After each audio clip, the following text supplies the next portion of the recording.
천둥 번개가 치기 직전 대기압이 뚝 떨어지는 그 느낌을 아는가? 새들의 지저귀이 댔고 나뭇잎이 뒤집히는 그 특유의 무거운 침묵. 11월의 어느 화요일 오전 회의실 분위기가 꼭 그랬다. 하지만 천둥 대신 몸에 꽉 끼는 네이비색 슬림핏 정장에 양말도 신지 않은 채 로퍼를 구겨 신은 한 남자가 곧 닥칠 재앙의 전조였다. 내 이름은 박서윤이다. 지난 7년간 나는 글로벌 물류회사의 고객 솔루션 팀장이었다.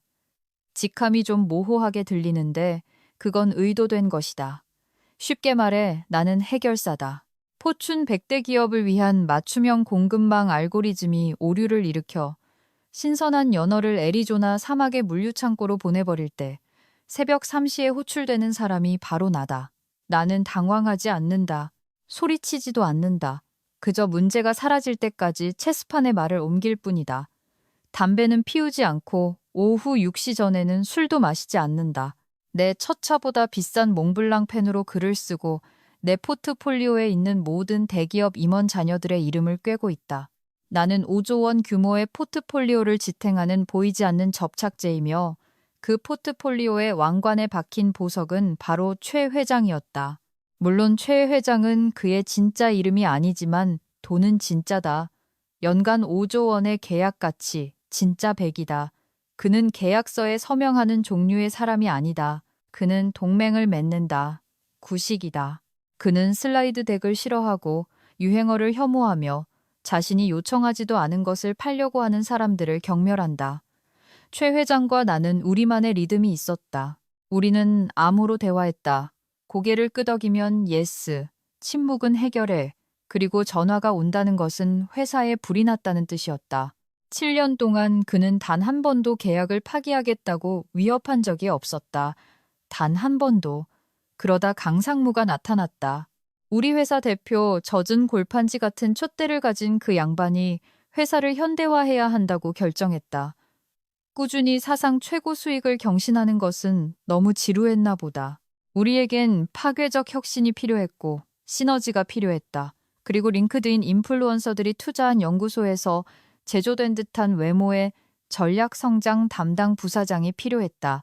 강상무는 마치 토크쇼를 진행하듯 전 직원 회의를 위해 회의실로 들어섰다. 그는 하얀 치아와 구릿빛 피부, 그리고 에스프레소 원두 한 봉지를 통째로 삼킨 골든 리트리버 같은 에너지를 가지고 있었다. 여러분, 그가 박수를 치자 그 소리가 정적 속에서 울려 퍼졌다.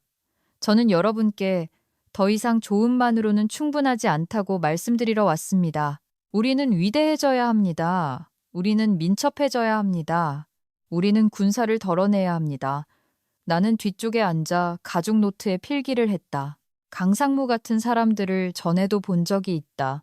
3년 주기로 나타나 손대는 것마다 망가뜨리고 거액의 퇴직금을 챙겨 다음 회사로 실패하며 승진하는 부류다.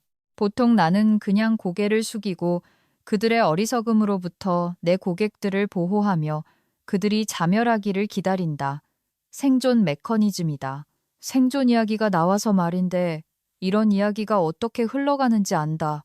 아마 당신도 점심시간에 당신만의 강상무를 피해 이 글을 스크롤하고 있을 것이다. 내가 이 남자의 커리어를 어떻게 벽돌 한 장 한 장 해체했는지 보고 싶다면 구독과 추천을 부탁한다. 당신이 거기서 듣고 있다는 걸 알게 해주고 믿어달라. 당신은 앞으로 펼쳐질 대학살의 맨 앞줄에 앉고 싶어질 테니. 어쨌든 다시 군사를 덜어내자는 연설로 돌아가자. 강상무의 시선이 회의실을 훑었다. 그의 시선이 내게 닿았을 때 무언가 인식과는 다른 미묘한 떨림이 있었다. 그것은 평가였다. 하지만 그는 상어를 보지 못했다. 그는 짙은 회색 블레이저를 입은 중년 여자를 보았다. 그는 과거의 유산을 보았다.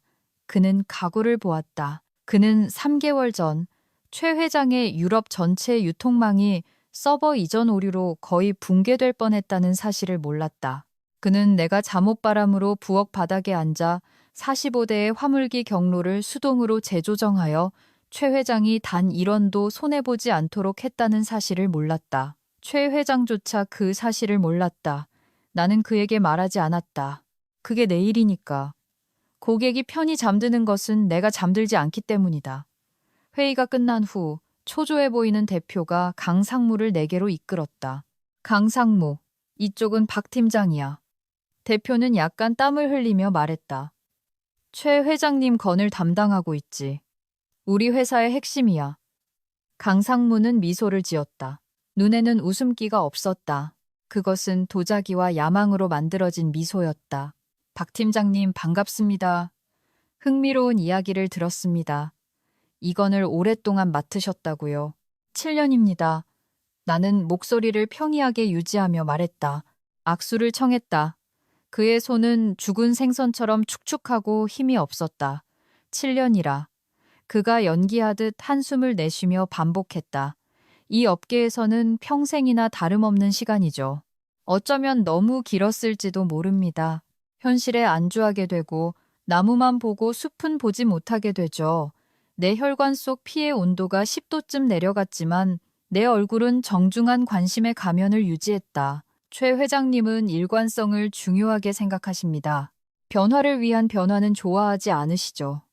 강상무는 껄껄 웃었다. 마치 내가 산타클로스를 믿는 이유를 설명하는 아이인 것처럼. 오, 서윤 씨. 변화는 어떻게 파느냐에 따라 누구나 좋아하게 되어 있어요. 숫자를 좀 봤는데 최 회장님 건이 마진이 정체되어 있더군요. 우리가 과잉 서비스를 하고 있는 겁니다. 너무 많은 시간, 너무 많은 지원. 우리는 돈을 그냥 길에 버리고 있는 셈이에요. 우리는 서비스를 파는 게 아닙니다, 강상무님. 내 목소리가 아주 약간 굳어지며 말했다. 우리는 신뢰를 파는 겁니다. 지원을 줄이면 그는 떠날 겁니다. 이런 규모의 계약을 그냥 버리고 떠날 사람은 아무도 없어요. 강상무가 손을 휘저으며 무시하듯 말했다. 허세를 부리는 겁니다. 당신을 소나귀에 쥐고 흔드는 거죠. 이제 이 구역의 보안관은 나입니다. 다음 주에 QBR, 분기별 사업 검토 회의를 잡으세요. 이 양반을 만나봐야겠습니다. 그리고 박 팀장, 발표는 내가 할 겁니다. 나는 그를 쳐다보았다. 최 회장과의 QBR은 신성한 영역이었다. 그것은 발표가 아니라 대화였다. 우리는 슬라이드를 사용하지 않았다. 우리는 안락의자에 앉아 블랙커피를 마시며 글로벌 물류 동향에 대해 논의했다. 그 방에 강상무를 데려가는 것은 장례식에 광대를 데려가는 것과 같았다. 강상무님, 내가 조심스럽게 말했다. 최 회장님은 일반적인 프레젠테이션을 하지 않으십니다. 예약 잡아요. 그가 내 말을 끊고 휴대폰을 확인하기 위해 등을 돌렸다. 그리고 금요일까지 발표 자료 보내줘요. 내가 좀 다듬어야 하니까. 그를 현혹시켜야 합니다. 그래프 많이 넣고 하키스틱 성장 곡선 같은 거. 뭔지 알죠? 나는 잠시 그가 걸어가는 뒷모습을 지켜보았다. 머리 위 형광등이 심정지 신호음처럼 윙윙거렸다. 그는 방금 나에게 폭탄을 만들어 우리 회사의 기초 바로 아래에 설치하라고 명령한 것이다. 그는 나를 그럴싸한 직함을 가진 행정직원 정도로 생각했다. 그는 나를 구시대의 유물로 생각했다. 그가 불평하던 정체된 마진이 내부의 실수를 고객에게 닿기 전에 회사 자원을 써서 해결한 나의 노력의 결과라는 것을 그는 전혀 몰랐다. 최 회장과의 계약 자체가 오로지 나 때문에 존재한다는 사실을 그는 몰랐다. 나는 내 자리로 돌아갔다. 손은 떨리지 않았지만 심장은 갈비뼈에 대고 전쟁의 북을 두드리고 있었다. 이메일을 열었다. 강상무가 보낸 최 회장 건 전략, 새로운 방향이라는 제목의 회의 초대가 와 있었다. 수락 버튼을 보았다. 그리고 클릭했다. 그가 쇼를 원한다면 나는 그에게 쇼를 보여줄 것이다. 하지만 먼저 나는 준비를 해야 했다. 회의를 위한 준비가 아니라 전쟁을 위한 준비를. 내 개인 드라이브에 새 폴더를 만들었다.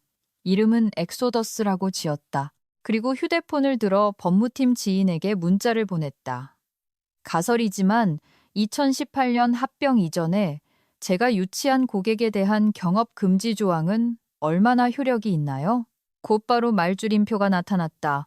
폭풍은 오고 있는 것이 아니었다. 이미 와 있었다. 그리고 강상무는 방금 내게 우산을 건네주었다. 내가 그 우산으로 그의 심장을 꿰뚫어 버릴 것이라는 사실은 꿈에도 모른 채 만약 지옥이 있다면 그곳은 불과 유황이 아니라 유리 화이트보드가 있고 눅눅한 베이글이 놓여 있으며 중간 관리자가 당신에게 4시간 동안 패러다임 전환에 대해 설명하는 창문 없는 회의실일 것이다. 수요일 아침 최 회장 QBR 준비 회의. 나는 간결한 3페이지짜리 브리핑 문서를 들고 들어갔다. 거기에는 최 회장이 실제로 신경 쓰는 KPI들, 즉 정시 배송률, 통관 속도, 그리고 새로 생긴 싱가포르 허브의 오류 감소 지표가 담겨 있었다.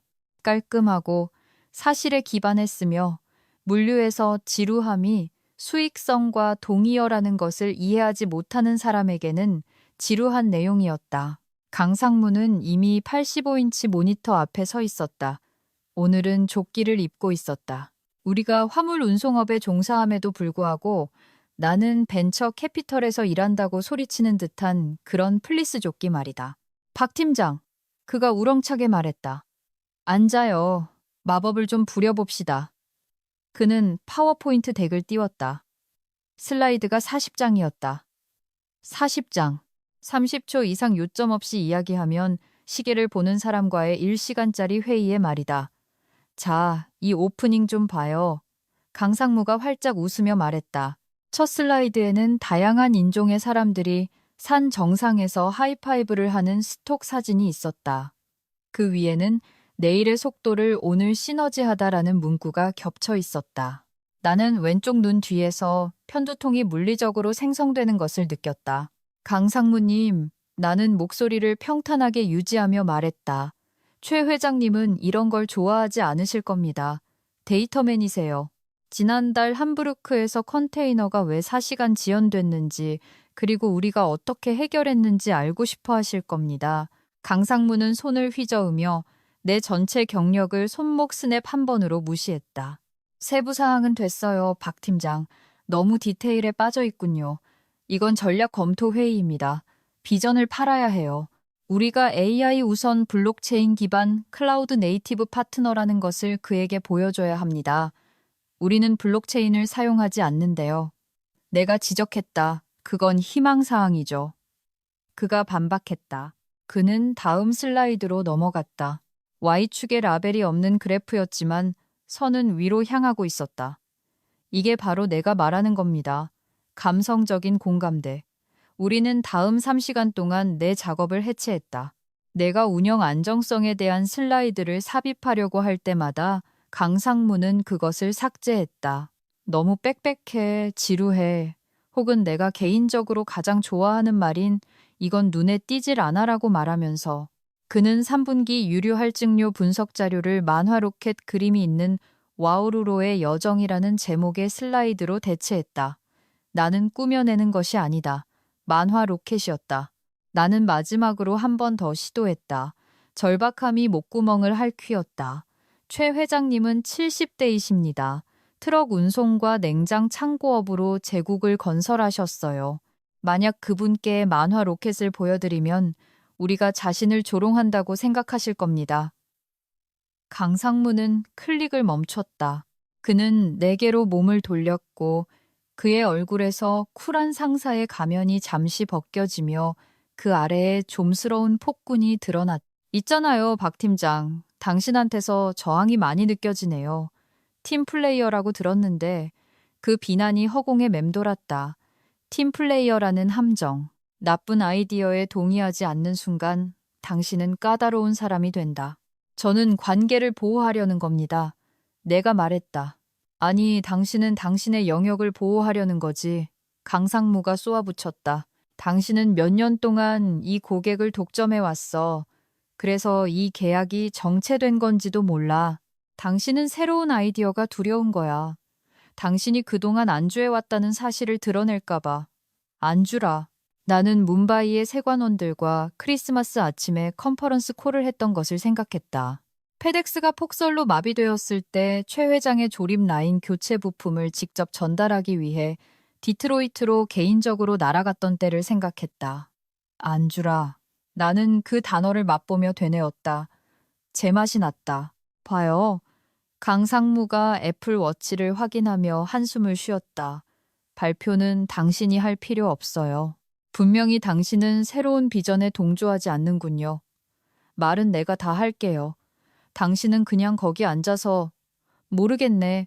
필기나 해요. 그가 기술적인 질문으로 파고들면 대답이나 하고. 하지만 운전은 내가 합니다. 그는 내 회의에서 나를 강등시키고 있었다. 그는 내가 거의 10년 동안 유지해온 대화에서 나를 배제하고 있었다. 젊었을 때의 나라면 싸웠을 것이다. 소리쳤을 것이다. 대표에게 갔을 것이다.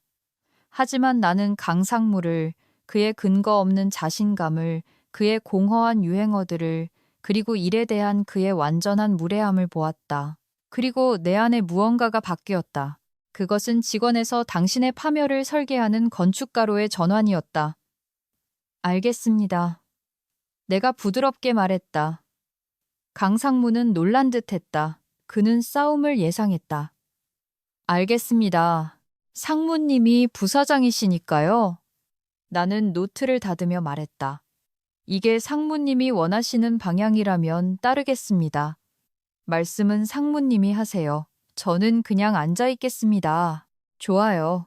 강상무가 다시 박수를 쳤다. 거봐요. 그렇게 어렵지 않잖아요. 우리 이거 대박 낼 겁니다, 박 팀장. 위대함으로의 전환. 나는 사무실로 돌아왔다. 손이 떨리고 있었다. 두려움 때문이 아니라 분노를 억누르는 순수한 노력 때문이었다. 책상에 앉았다. 다시 엑소더스 폴더를 열었다.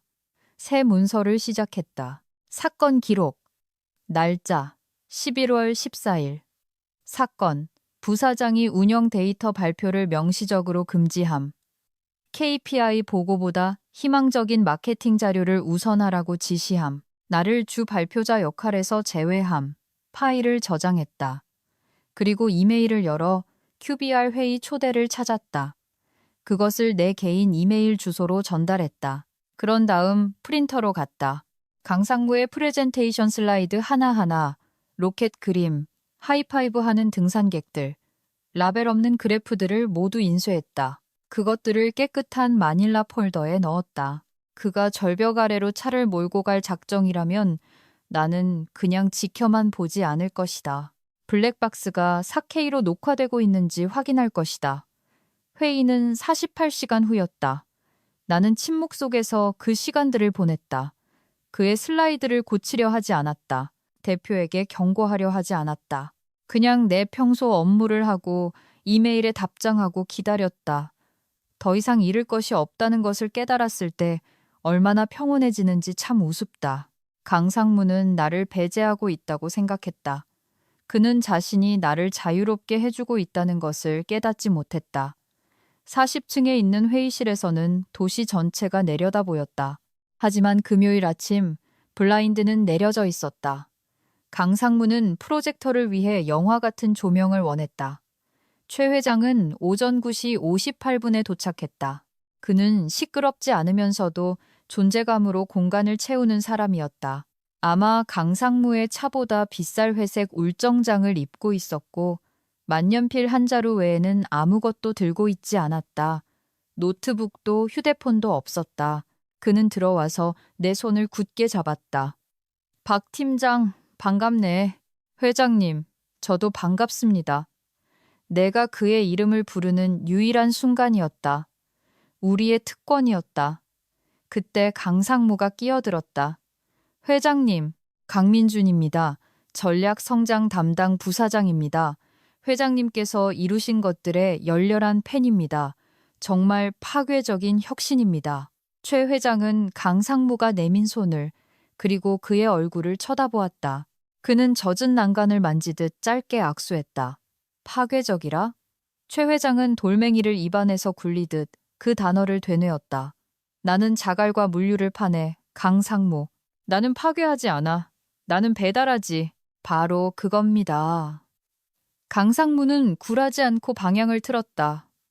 하지만 어떻게 배달하느냐? 거기에 마법이 있는 거죠. 앉으시죠. 최 회장은 테이블 상석에 앉았다. 나는 그의 오른편, 내 평소 자리에 앉았다. 강상무는 클리커를 손에 들고 앞에 섰다. 신사숙녀 여러분, 강상무는 조명을 더 어둡게 하며 시작했다. 미래에 대해 이야기해 봅시다. 첫 슬라이드가 화면에 나타났다. 내일의 속도를 오늘 시너지하다. 나는 최 회장이 코로 천천히 숨을 들이마시는 소리를 들었다. 길고 거친 소리였다. 강상무는 연설을 시작했다. 그는 아이디어의 수직적 통합에 대해 이야기했다. 처음 5분 동안 블루스카이 싱킹이라는 표현을 3번 사용했다. 그는 방안을 돌아다니며 큰 손짓을 했다. 나는 최 회장을 지켜보았다. 그는 화면을 보고 있지 않았다. 그는 마호가니 테이블 위에 포갠 자신의 손을 보고 있었다. 그는 완벽하게 미동도 없었다. 10분이 지났을 때 강상무는 로켓 슬라이드로 넘어갔다. 우리는 당신의 물류를 성층권으로 데려가고 싶습니다.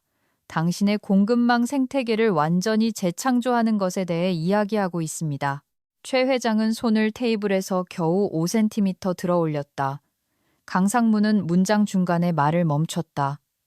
네, 질문이신가요? 질문 좋습니다. 3분기 보고서는 어디 있나? 최 회장이 물었다. 그의 목소리는 조용하고 쉬었으며 위험했다. 강상무는 눈을 깜빡였다. 그건... 우리는 미래를 보고 있습니다, 회장님. 3분기 수치는 부록에 있습니다. 제가 정말 집중하고 싶은 것은 지난주에 로테르담에서 화물 2개를 잃었어. 최 회장이 말했다. 박 팀장이 해결했지. 왜 그런 일이 일어났는지 알고 싶네. 유류비 변동폭을 알고 싶고 왜 당신네 새 API 통합이 월요일에 3번이나 실패했는지 알고 싶어. 강상무는 얼어붙었다. 그는 이 중 아무것도 몰랐다. 그는 브리핑 자료를 읽지 않았다. 그는 내 말을 듣지 않았다. 네, 그건 강상무가 더듬거리며 이마에 땀이 맺히기 시작했다. 기술적인 문제였습니다. 성장통이죠. 전체적인 관점에서 보시면 박 팀장, 최 회장은 강상무를 완전히 무시하며 말했다. 그는 의자를 약간 돌려 나를 마주보았다. 로테르담 건에 대해 설명해 주게. 내가 입을 열려고 했다. 나는 숫자를 외우고 있었다. 무슨 일이 일어났는지 정확히 알고 있었다. 부두 파업과 내가 수동으로 해결한 소프트웨어 패치 결함이 결합된 것이었다. 하지만 내가 한마디도 꺼내기 전에 강상무가 우리 사이에 끼어들었다. 그는 말 그대로 나와 고객 사이에 물리적으로 끼어들어 내 시야를 가렸다. 최 회장님, 강상무가 거만한 어조로 말했다. 박 팀장이 그런 자질구레한 일로 회장님을 지루하게 할 필요는 없습니다. 그녀는 지원 인력입니다. 티켓을 처리하죠. 저는 전략을 논의하기 위해 여기 있습니다. 정말 그런 사소한 것들이 궁금하시면 나중에 기술팀에서 PDF를 이메일로 보내드리도록 하죠. 회의실은 절대 영도가 되었다. 지원 인력, 7년의 세월, 밤샘 근무, 휴일 반납, 수억 원의 비용 절감, 지원 인력. 나는 강상무의 값싼 정장 뒷모습을 보았다. 그리고 최 회장을 보았다. 그는 순수하고 완전한 불신의 표정으로 강상무를 쳐다보고 있었다. 나는 일어섰다. 내 의자가 바닥에 긁히는 소리가 정적 속에서 크게 울렸다. 박 팀장. 강상무가 짜증난 듯 돌아보며 말했다. 지금 회의 중이잖아. 맞습니다, 강상무님. 내 목소리는 차분했다. 무서울 정도로 차분했다. 저는 그저 지원 인력일 뿐이고 상무님께서 전략을 다 짜신 것 같군요. 나는 노트를 집어들고 몽블랑 펜을 집었다. 어디 가는 거야? 강상무가 눈을 크게 뜨며 춤춤거렸다. 나는 최 회장을 보았다. 나는 그의 시선을 잠시 동안 마주했다. 우리 사이에 무언의 메시지가 오고 갔다. 나는 더 이상 이렇게 못하겠어. 실례하겠습니다. 내가 말했다. 자질구레한 일로 여러분을 지루하게 하고 싶지 않군요. 나는 문으로 걸어갔다. 박 팀장, 앉아. 강상무가 마침내 목소리에 균열이 가며 소리쳤다. 나는 돌아보지 않았다. 나는 무거운 참나무 문을 열고 복도로 나섰다. 문이 내 뒤에서 닫히는 순간 나는 최 회장의 목소리를 처음으로 크고 선명하게 들었다. 앉으시오, 강상무. 그리고 불 좀 켜시오. 나는 복도를 걸어 내려갔다. 심장은 더 이상 뛰지 않았다. 멈춰 있었다. 나는 가볍고 무중력 상태를 느꼈다. 개방형 큐비클들을 지나쳤다. 휴게실을 지나쳤다. 나는 곧장 엘리베이터로 걸어갔다. 내 자리로 돌아가지 않았다. 짐을 싸지 않았다. 로비 버튼을 눌렀다. 나는 끝났다. 하지만 게임은 이제 막 시작되었다. 오전 11시에 지하철을 타고 집으로 왔다. 지하에서 보내기에는 이상한 시간이었다. 객차는 몇몇 관광객과 기타 케이스를 껴안고 잠든 남자를 제외하고는 텅 비어 있었다. 나는 무릎을 모으고 앉아 맞은편 어두운 유리에 비친 내 모습을 바라보았다. 나는 똑같아 보였다. 같은 블레이저, 같은 머리 스타일. 하지만 나는 실업자였다. 기술적으로는 불복종이었지만 굳이 따지지는 말자. 지하철이 역을 떠나기도 전에 휴대폰이 울리기 시작했다. 강상무 부재중 전화 5통. 강상무 박 팀장, 당장 돌아와. 강상무, 이건 용납할 수 없는 행동이야. 강상무, 전화 받아. 대표, 박 팀장, 무슨 일이야? 전화 줘. 나는 휴대폰을 방해 금지 모드로 바꿨다. 그리고 전원을 완전히 꺼버렸다. 벽돌담이 보이는 조용하고 값비싼 브루클린의 원룸 아파트에 도착했을 때 나는 와인을 따르지 않았다. 진한 블랙커피를 내렸다. 정장을 벗고 운동복으로 갈아입었지만 블레이저는 계속 입고 있었다. 갑옷처럼 느껴졌다. 부엌 식탁에 앉아 개인 노트북을 열었다. 기업 전쟁의 제1원칙. 문서를 가진 자가 승리한다. 나는 몇 년 동안 이메일을 내 개인 계정으로 전달해왔다. 기밀 정보도 NDA를 위반하는 것도 아니었다. 그저 CYA 용스레드. 내 반대에도 불구하고 내려진 결정들, 내가 했던 무시된 경고들, 고객들의 칭찬. 하지만 이제는 구체적이 될 필요가 있었다. 나는 다음 6시간 동안 문서를 작성했다. 그것은 사직서가 아니었다. 사실 기록서였다. QBR 준비 과정, 3분기 데이터 포함 거부, 희망적인 지표로 고객을 오도하라는 구체적인 지시, 내 역할에 대한 공개적인 폄하를 상세히 기록했다. 아직 보낼 생각은 없었다. 이것은 탄약이었다. 적의 눈 흰자위가 보일 때까지 총을 쏘지 마라. 오후 4시에 휴대폰을 다시 켰다. 2분 동안 계속 진동했다. 문자 30개, 음성 메시지 12개, 강상무의 메시지 하나를 들었다. 박 팀장, 봐요? 감정이 격해졌었죠. 이해해요. 내가 좀 거칠었을지도 모르죠. 하지만 5조 원짜리 고객 앞에서 뛰쳐나가는 그건 커리어 자살 행위예요. 돌아와서 최 회장님께 사과하고 몸이 안 좋았다고 말해야 해요. 우리 이거 수습할 수 있어요. 전화 줘요. 자살이라. 그는 아직도 이해하지 못했다. 그는 최 회장이 내가 떠나서 화가 났다고 생각했다. 그는 최 회장이 강상무가 남아서 화가 났다는 것을 깨닫지 못했다. 그때 연락처에 저장되지 않았지만 내가 외우고 있는 번호로 문자가 왔다. 최 회장이었다. 최 회장. 최근 몇 년간 본 프레젠테이션 중에 가장 인상 깊었네. 나는 화면을 쳐다보았다. 작고 진심 어린 미소가 입가에 번졌다. 나 최선을 다할 뿐입니다. 최 회장 그 친구는 아무것도 모르지 안 그런가? 나 로켓을 좋아하더군요. 최 회장 오늘 밤 취리히로 돌아가네. 우리 이야기 좀 해야겠어. 이 계약 말고 미래에 대해서. 법적으로 문제될 게 있나? 심장이 쿵 하고 내려앉았다. 바로 이거였다. 구명줄. 나 경업 금지 조항을 검토 중입니다. 표준적인 문구입니다. 12개월간 현재 고객 유치 활동이 금지되어 있습니다. 최 회장 유치 활동은 자네가 나한테 요청하는 걸 의미하지. 내가 자네한테 요청하는 것에 대해서는 아무 말도 없어. 맞나? 나는 책장으로 걸어가 2016년 고용계약서를 꺼냈다. 14페이지 8조 B항 고객 유치 금지 조항을 펼쳤다. 그가 옳았다. 문구는 구체적이었다. 직원은 직접 또는 간접적으로 유치하거나 유도하려고 시도해서는 안 된다. 만약 최 회장이 옴니코프를 해고하고 나를 고용한다면 나는 아무것도 유치한 것이 아니었다. 그가 떠난 것이다. 맞습니다. 최 회장 좋아. 가만히 있게. 그 친구 일주일 동안 진땀 좀 빼게 놔두고 나는 모든 갱신을 보류하겠네. 나는 휴대폰을 내려놓았다. 진땀 좀 빼게 놔두라. 월요일이나 화요일에는 출근하지 않기로 결정했다. 나는 회사 구하느라 바빠서 한 번도 쓰지 못한 6주간의 병가를 쌓아두고 있었다. 집에서 HR 포털에 로그인했다. 병가 신청, 사유, 스트레스로 인한 질병, 기술적으로는 사실이었다. 강상무는 극도로 스트레스를 유발했다. 나는 다음 며칠을 기묘한 중간 상태에서 보냈다. 나는 멀리서 혼돈이 펼쳐지는 것을 지켜보았다. 아직 휴대폰으로 접근할 수 있었던 회사 이메일은 불타는 쓰레기장이었다. 제목, 긴급.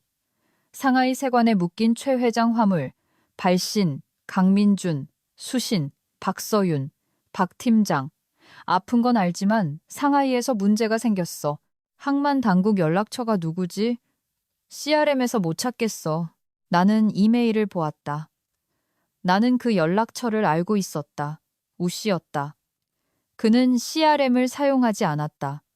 그는 왓츠앱을 사용했다. 그는 만다리너로 특정 인사말로 메시지를 시작해야만 답장했다. 나는 이메일을 삭제했다. 1시간 후에 대표로부터 또 다른 이메일이 왔다. 대표 박 팀장, 이야기 좀 해야겠어. 강상무가 당신이 우리를 무시하고 있다고 하네. 최 회장 건이 위험해. 나는 답장하지 않았다. 나는 부재의 힘을 배우고 있었다. 천장을 받치고 있는 사람이라면 그들 머리 위로 천장을 밀어내릴 필요가 없다. 그냥 옆으로 비켜서서 중력이 제 역할을 하게 두면 된다. 수요일쯤 되자 내 쪽의 침묵은 귀가 먹먹할 정도였다. 하지만 그들 쪽의 소음은 곧 훨씬 더 커질 참이었다. 자신이 시작하지는 않았지만 확실히 끌 생각도 없는 불이 구경하는 데에는 특별한 종류의 즐거움이 있다. 병가 4일째. 나는 6,000원짜리 라테를 마시며 원예에 관한 책을 읽고 있는 커피숍에 있었다. 나는 정원 가꾸기를 하지 않는다. 그저 죽은 가지를 쳐내는 비유가 마음에 들었을 뿐이다. 내 휴대폰은 여전히 불이 나고 있었다. 어조는 분노에서 절망으로 바뀌어 있었다. 강상무의 지원 시간 삭감 전략에 대해 말하자면 그는 실제로 그것을 실행했다. 내가 출근하지 않은 월요일에 시행한 것이다. 그는 최 회장 팀 지금은 겁에 질린 주니어 분석가 2명과 그 자신뿐이었다에 메모를 보내 고객과의 모든 비핵심적인 소통은 중앙 발권 시스템을 통해 처리될 것이라고 말했다. 더 이상 직접 통화도 문자도 없이 오직 티켓뿐이었다. 40개국 국경을 넘어 부패하기 쉬운 상품을 옮기는 고객에게 말이다. 붕괴는 목요일에 일어났다. 내가 멘토링해주던 착한 친구 케빈이라는 주니어 분석가가 링크드인으로 메시지를 보내와서 알게 되었다. 케빈 팀장님, 메시지 드리면 안 되는 거 알지만 저 지금 말 그대로 떨고 있어요. 강상무님이 민헨 화물의 우선순위 플래그를 시스템 결함이라고 무시하라고 하셨어요. 결함이 아니었어요. 백신이었어요. 활주로에 12시간 동안 방치됐어요. 상하고 있어요. 나는 화면을 쳐다보았다. 백신. 이건 더 이상 단순한 사내 정치가 아니었다. 이건 직무 태만이었다. 나에게는 선택지가 있었다. 개입해서 화물을 구하고 내 가치를 증명하거나 아니면 강상무가 자신의 실수를 책임지게 놔두는 것. 하지만 이건 백신이었다. 사람들에게 필요한 것이었다. 나는 한숨을 쉬고 책을 덮고 연락처를 열었다. 공식적으로는 해결할 수 없었지만 조용히 해결할 수는 있었다. 케넨 공항 지상 근무 직원에게 문자를 보냈다. 나, 한스, 컨테이너 사천사 브라보 확인해줘.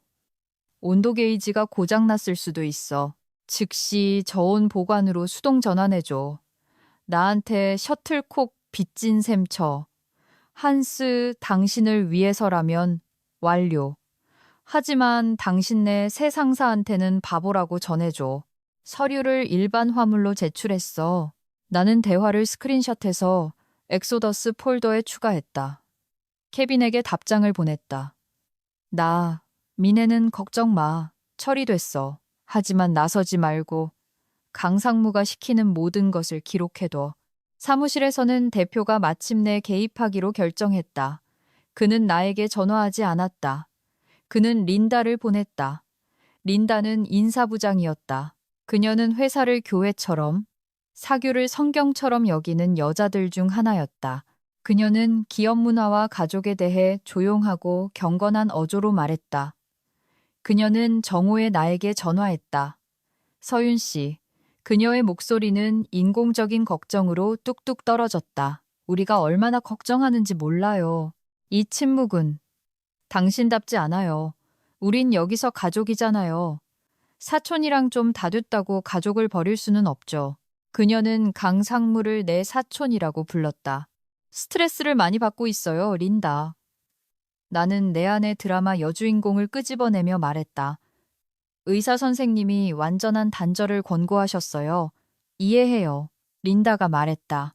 하지만 강상무님이 정말 관계를 회복하려고 노력하고 있어요. 그분은 당신이 그의 리더십에 저항적이었다고 느끼고 있어요. 그분은 당신을 다시 환영하고 싶어 해요. 심지어 당신의 직함도 유지하게 해줄 의향이 있어요. 일일 업무 관리는 그에게 직접 보고하게 될 거예요. 일일 업무 관리. 그들은 부서를 만든 사람을 세세하게 관리하고 싶어 했다. 린다, 내가 말했다. 강 상무님이 문행 화물건에 대해 말씀하시던가요? 뭐요? 아니요. 우린 지금 당신의 태도에 대해 이야기하고 있잖아요, 서윤 씨. 백신에 대해 물어보세요, 린다. 왜 고객 법무팀이 지난 48시간 동안의 감사 기록을 방금 다운로드했는지 물어보세요. 뭐라고요? 그녀의 목소리가 높아졌다. 이제 쉬어야겠어요, 린다. 복귀 날짜는 다음 주에 알려드릴게요. 나는 전화를 끊었다. 감사 기록 부분은 허풍이었지만 계산된 것이었다. 나는 최 회장의 법무팀을 알고 있었다. 그들은 상어였다. 피냄새를 맡으면 모든 것을 다운로드할 것이다. 10분 후에 알림을 받았다. 시스템 경고. 사용자 관리자가 최 회장 계정의 전체 데이터 내보내기를 시작했습니다. 최 회장의 팀이 아니었다. 강상무였다. 그는 당황하고 있었다. 그는 내가 무엇을 알고 있는지 알아내려고 했다. 어쩌면 자신의 무능함의 증거를 삭제하려고 했을지도 모른다. 그는 시스템이 그의 것을 포함한 모든 내보내기를 기록한다는 사실을 깨닫지 못했다. 나는 뒤로 기대 앉아 커피를 마셨다. 균열은 더 이상 기초에만 있는 것이 아니었다. 벽이 휘고 있었다. 그리고 가장 좋은 점은 나는 아직 사직하지도 않았다는 것이다. 나는 여전히 급여를 받으며 병가를 쌓고 있었고 그들이 스스로 건물을 불태우는 것을 지켜보고 있었다. 그리고 마침내 기다리던 이메일이 왔다. 발신 최 회장, 수신 대표, 강민준, 참조, 박서윤 개인 이메일. 제목 계약 검토 통지 신사 여러분. 즉시 모든 신규 사업을 중단합니다. 우리는 지난주에 발생한 서비스 수준 협약 위반 사항에 대해 검토를 실시할 것입니다. 민행 사건에 대한 공식적인 답변을 금일 업무 마감 시간까지 기대합니다. 추신. 다가오는 전략 정상회의에 박서윤 씨가 반드시 참석하도록 하십시오. 그녀의 부재가 눈에 띄었습니다. 쾅. 내 개인 이메일로 참조를 걸었다. 그는 그들이 내가 상황을 알고 있다는 것을 알기를 원했다. 그는 그가 안다는 것을 그들이 알기를 원했다. 강상무는 끝났다. 그는 아직 누울 줄 모를 뿐이었다. 그들은 나에게 앞으로 나아갈 길을 논의하기 위해 월요일에 출근해달라고 요청했다. 나는 장례식에 가는 복장으로 차려입었다. 올 블랙에 타일 바닥 위에서 총소리처럼 딸깍거리는 스틸레토 힐을 신었다. 노트도 펜도 가져가지 않았다. 내가 사무실에 들어서자 분위기가 달라져 있었다. 안내 데스크 직원은 타자를 멈췄다. 주니어 분석가들은 마치 성을 괴롭히러 돌아온 유령을 보듯 넓고 겁에 질린 눈으로 나를 쳐다보았다. 케빈은 자기 큐비클에서 작고 은밀하게 엄지를 치켜 세웠다. 나는 대표 사무실로 들어갔다. 강상무가 서성거리고 있었다. 그는 끔찍해 보였다. 그의 구릿빛 피부는 누렇게 발해 있었고 정장은 구겨져 있었다. 대표는 인체공학적 의자 속으로 녹아 없어지고 싶다는 듯 책상 뒤에 앉아 있었다. 박 팀장. 대표가 억지 미소를 지으며 말했다. 와줘서 고마워. 우리 리셋해야 해. 리셋이요? 나는 선체로 되물었다. 봐요. 강상무가 날카로운 목소리로 시작했다. 우린 시작이 험난했죠. 알아요. 인정해요. 나는 혁신가예요. 때로는 무언가를 부수기도 하죠. 하지만 당신이 다시 필요해요. 최 회장님이 지금 까다롭게 굴고 있어요. 까다롭다고요? 내가 말했다. 아니면 소송을 준비 중이신가요? 강상무는 움찔했다. 당신이 이걸 원만하게 해결해야 해요. 강상무가 더 가까이 다가오며 말했다. 그에게 전화해요. 고맹거는 공급업체 실수였다고 말해요. 우리가 잘 처리하고 있다고 말해요. 당신의 그 매력을 사용해서요. 그는 내가 거짓말하기를 원했다. 그는 내가 그의 3일간의 어리석음을 덮기 위해 7년간 쌓아온 신뢰를 팔아넘기기를 원했다. 그럴 수 없습니다, 강상무님. 내가 말했다. 왜 못해? 그가 쏘아붙였다. 그게 당신 일이잖아. 당신은 고객 솔루션 팀장이잖아. 더 이상은 아닙니다. 내가 말했다. 나는 블레이저 주머니에서 흰 봉투를 꺼냈다. 대표의 책상 위에 올려놓았다. 오늘로부터 2주 후에 효력이 발생하는 제 사직서입니다. 그 2주 동안 제 파일들을 인수인계하겠지만 고객과는 이야기하지 않겠습니다. 고객에게 거짓말하지 않을 것이며 그리고 확실히 그에게 보고하지 않을 겁니다. 나는 강상무를 가리켰다. 그만둘 수 없어. 강상무가 소리쳤다. 다음 주에 정상회의가 있단 말이야. 당신은 거기 있어야 해. 오, 갈 겁니다. 내가 말했다. 최 회장님께서 제 참석을 요청하셨으니까요. 고객에 대한 예의로 참석은 하겠지만 관객석에 앉아서 당신이 혁신하는 걸 지켜볼 겁니다. 대표는 편지를 보았다. 박 팀장, 제발. 우리 숫자 이야기 좀 하자. 연봉 인상, 더 많은 지분. 돈 문제가 아닙니다. 내가 말했다. 그리고 처음으로 정말로 그렇지 않았다. 그것은 원칙의 문제였다. 그들이 내 일, 내 평생의 일을 보고 지원 인력이라고 불렀다는 사실에 대한 문제였다. 경업 금지 조항이 있습니다. 나는 그들의 위협을 선점하며 말했다. 알고 있어요. 2016년에 법무팀과 함께 그 절반을 작성했으니까요. 당신들 고객을 유치하지 않을 겁니다. 당신들 데이터를 훔치지 않을 거예요. 나는 멋진 장기 휴가를 갈 겁니다. 허세 부리지 마. 강상무가 비웃었다. 갈 데도 없잖아. 당신은 시장에서 나이 들어 밀려났어. 어떤 스타트업이 45세의 물류 매니저를 고용할 거라고 생각해? 거기 있었다. 연령차별, 여성 혐오. 그 모든 것이 하나의 추한 문장으로 쏟아져 나왔다. 나는 미소 지었다. 진짜 미소. 강상무님, 내가 부드럽게 말했다. 당신은 시장이 링크드인과 알고리즘이라고 생각하는군요. 시장은 사람입니다. 그리고 당신과 달리 나는 내가 만난 모든 사람을 화나게 만들지는 않았어요. 나는 떠나려고 몸을 돌렸다. 그 문으로 나가면 그가 위협했다. 내가 이 업계에서 다시는 일하지 못하게 만들 거야. 나는 문 앞에서 멈췄다. 강상무님, 다음 주쯤이면 당신은 이 업계에서 일하고 있지도 않을걸요. 나는 걸어 나왔다. 나는 내 자리로 가서 짐을 싸기 시작했다. 많지는 않았다. 내 강아지 사진, 몽블랑 펜, 그리고 3년 전에 받은 작은 크리스탈 상뿐이었다. 케빈이 의자를 굴려왔다. 정말 떠나시는 거예요? 그가 속삭였다. 케빈. 맞아. 저는 이제 어떡하죠? 그는 겁에 질린 표정이었다. 나는 그에게 전화번호가 적힌 포스트잇을 건넸다. 3주를 기다려. 그리고 이 번호로 전화해. 내가 아는 헤드헌터야. 초과 근무 수당을 제대로 주는 회사에 사람을 소개해주지. 그는 그 쪽지를 마치 선물처럼 받았다. 나는 오후 2시에 건물을 나섰다. 햇살이 비치고 있었다. 나는 10년 동안 메고 다니던 무거운 배낭을 막 내려놓은 기분이었다. 하지만 나는 휴가를 가지 않았다. 나는 집으로 가서 노트북을 열고 새로운 법인 SM솔루션을 등록했다. 아직 고객은 없었다. 요청할 수도 없었다. 하지만 나는 강상무가 모르는 무언가를 알고 있었다. 최 회장이 정상회의에 오는 것은 갱신을 위해서가 아니라 처형을 위해서라는 것을. 그리고 나는 맨 앞줄 좌석을 가지고 있었다. 4분기 전략 정상회의는 리츠칼튼 호텔에서 열렸다. 샹들리에 새우 칵테일, 그리고 주가가 12% 하락했음에도 불구하고 모든 것이 괜찮은 척하는 사람들로 가득 찬 방. 나는 빨간 드레스를 입었다. 나를 봐. 물속의 피, 빨간색이라는 의미의 빨간색. 나는 일찍 도착해서 뒤쪽 가까이에 자리를 잡았다. 나는 더 이상 직원이 아니었다. 기술적으로는 통지 기간을 채우고 있었다. 나는 잔치의 유령이었다. 강상무는 무대에서 사운드 체크를 하고 있었다.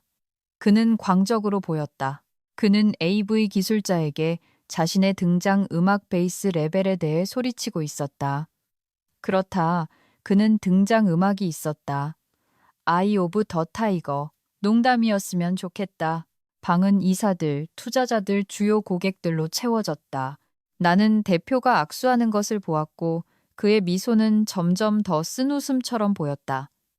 강상무는 뒤쪽에 있는 나를 발견했다. 그는 나를 노려보았다. 그는 실제로 목을 긋는 실연을 하다가 이사가 보고 있다는 것을 깨닫고 어색하게 옷깃을 바로잡는 것으로 바꿨다. 그때 방 뒤쪽 문이 열렸다. 방 안에 침묵이 퍼져나갔다. 그것은 단순한 조용함이 아니라 진공 상태였다. 최 회장이 들어왔다. 그는 혼자가 아니었다.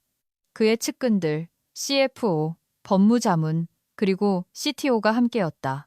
그들은 마치 값비싼 정장과 심각한 얼굴의 V자, 편대처럼 움직였다.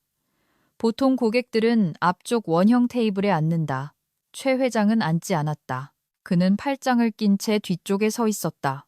강상무가 마이크를 두드렸다. 쿵, 쿵. 자, 이 파티를 시작해봅시다. 그가 소리쳤다. 물류의 미래에 오신 모든 분을 환영합니다. 음악이 시작되고 조명이 번쩍였다. 민망했다. 마치 추락 현장에서 마술사가 공연을 하려는 것을 보는 것 같았다. 우리의 가장 소중한 파트너를 환영하고 싶습니다. 강상무가 최 회장을 가리키며 말했다. 최 회장님, 이쪽으로 내려오시죠. 바로 여기 앞에 특별석을 마련해 두었습니다. 최 회장은 움직이지 않았다. 스포트라이트가 그에게로 향하며 그의 돌 같은 얼굴을 비췄다. 나는 여기가 좋네. 최 회장이 말했다.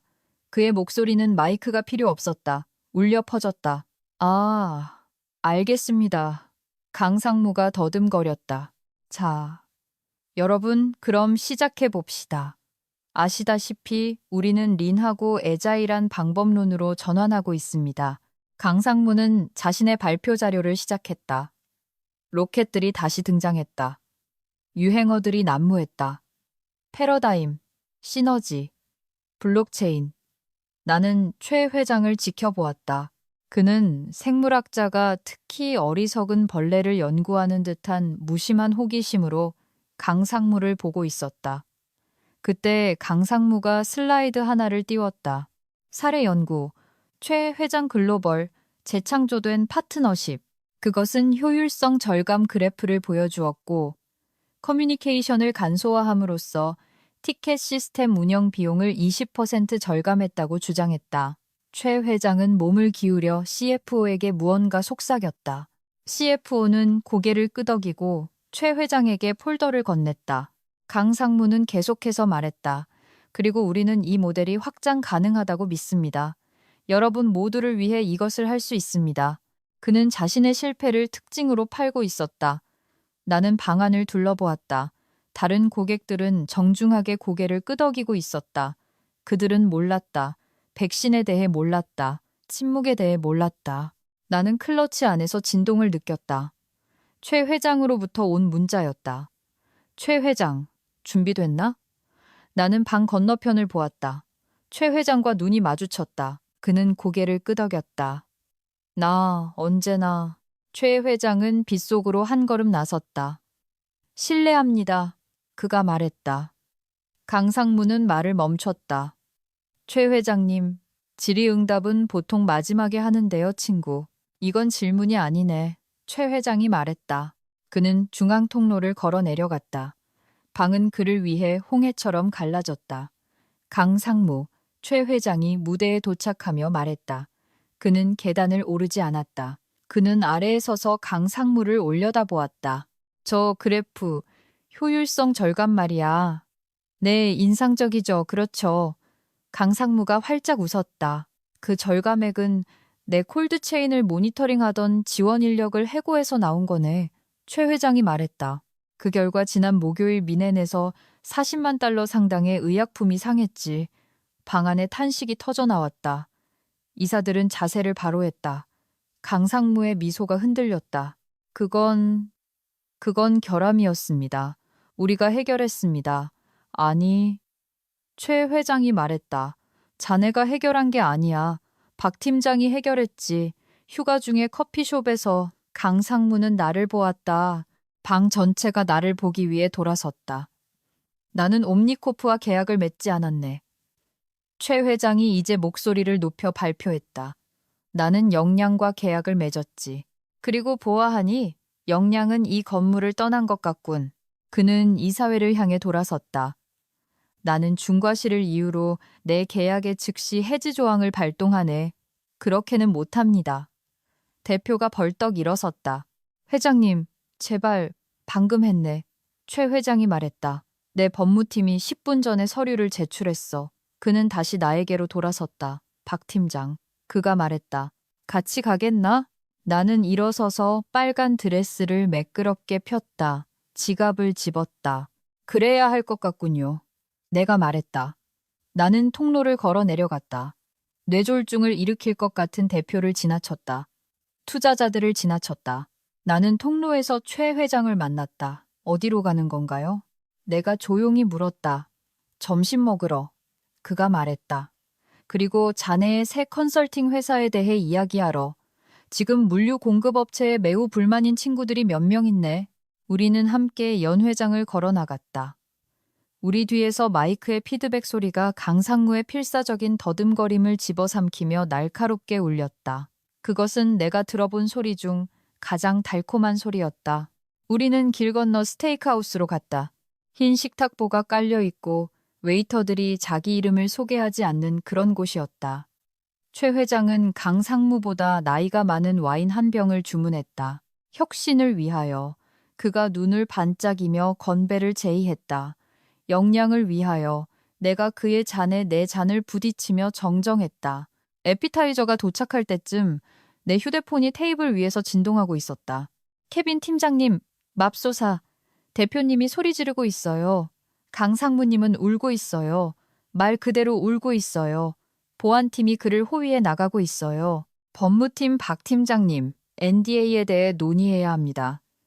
헤드헌터, 박 팀장님, 엄청난 소문이 들리네요. 전화 주세요. 나는 휴대폰을 뒤집어 놓았다. 그래서 최 회장이 스테이크를 썰며 말했다. SM 솔루션, 그 회사에 대해 말해주게. 부티크 회사입니다.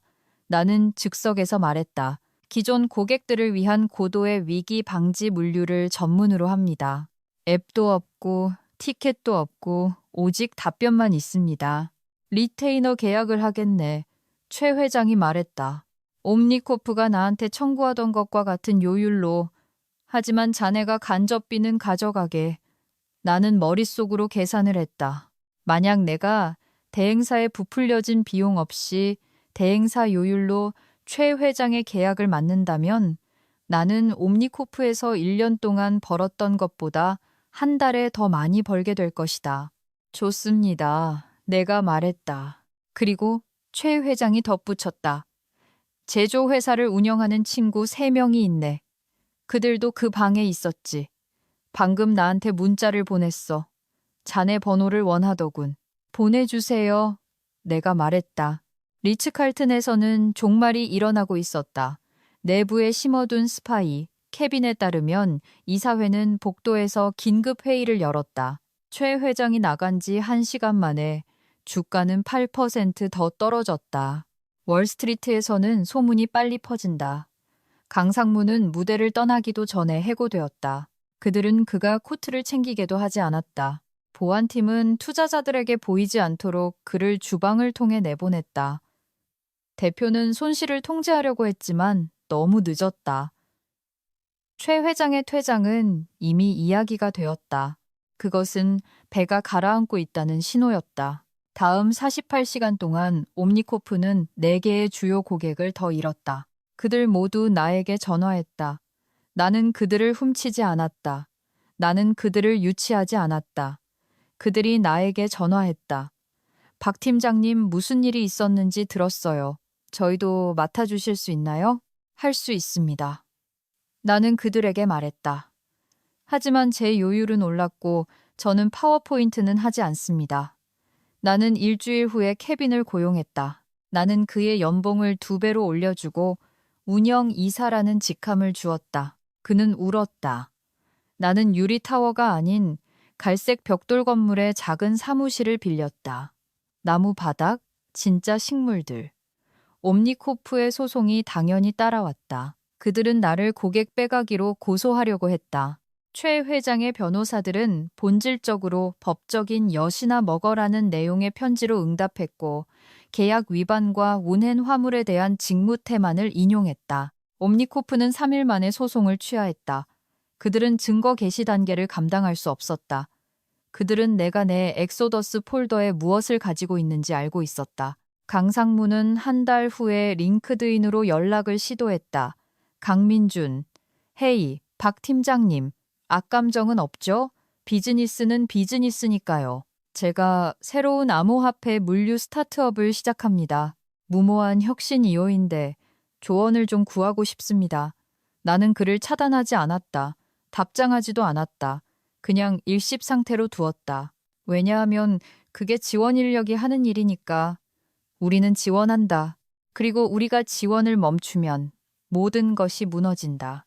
6개월 후 SM 솔루션은 12명의 직원을 두고 있다. 우리는 120억 달러 규모의 물류 계약을 처리한다. 우리는 전략 담당 부사장이 없다. 제대로 작동하는 커피 머신과 20분 이상 지속될 수 없는 회의라는 규칙이 있다. 나는 건물을 샀다. 사무실에 앉아 비를 내다보고 있을 때 뉴스 알림을 보았다. 옴니코프 구조조정 발표, 물류 부문을 사모펀드에 헐값에 매각. 그들은 조각나 팔리고 있었다. 강상무가 말하던 브랜드 자산은 가치가 없었다. 그들이 경멸하던 유산만이 가치가 있었다. 그것은 빨간 드레스를 입고 문을 나섰다. 나는 에스프레소를 한 모금 마셨다. 우습다. 강상무가 한 가지는 옳았다. 우리는 군사를 덜어낼 필요가 있었다. 그저 자신이 그 군살이라는 것을 깨닫지 못했을 뿐이다. 나는 강상무를 미워하지 않는다. 대표를 미워하지 않는다. 그들은 그저 질병의 증상일 뿐이었다. 반짝이는 새 것이 실제로 작동하는 것보다 낫다고 생각하는 질병. 일을 하는 사람들이 교체 가능한 톱니바퀴라고 생각하는 질병. 그들은 기괴하게 황금률을 잊었다. HVAC이든 글로벌 공급망이든 렌치를 든 사람을 화나게 해서는 안 된다. 내 전화가 울렸다. 최 회장이었다. 박 팀장. 그가 말했다. 나 도쿄인데 항구가 혼잡해. 3일 지연된다고 하네. 이미 처리 중입니다, 회장님. 나는 몽블랑 펜을 손가락으로 돌리며 말했다. 1시간 전에 요코하마로 화물 경로를 변경했습니다. 트럭 운송도 준비됐고요. 3일이 아니라 4시간 손해 보실 겁니다. 전화선 너머로 침묵이 흘렀다. 편안하고 값비싼 침묵. 자네는 한 푼도 아깝지 않아, 박 팀장. 알고 있습니다. 내가 말했다. 나는 전화를 끊었다. 나는 바탕화면의 엑소더스 폴더를 보았다. 그것을 휴지통으로 끌어다 놓았다. 휴지통 비우기. 예. 나는 더 이상 보험이 필요 없었다. 내가 보험이었다. 나는 다시 일에 집중했다. 비가 도시를 깨끗하게 씻어내렸고 7년 만에 처음으로 나는 하늘을 떠받치고 있는 기분이 들지 않았다. 나는 그저 그 안에서 날고 있었다. 인생에는 폭풍도 있지만 잔잔한 바다도 있다. 이 순간을 함께 나눠주셔서 감사합니다. 다음 이야기에서 뵙겠습니다.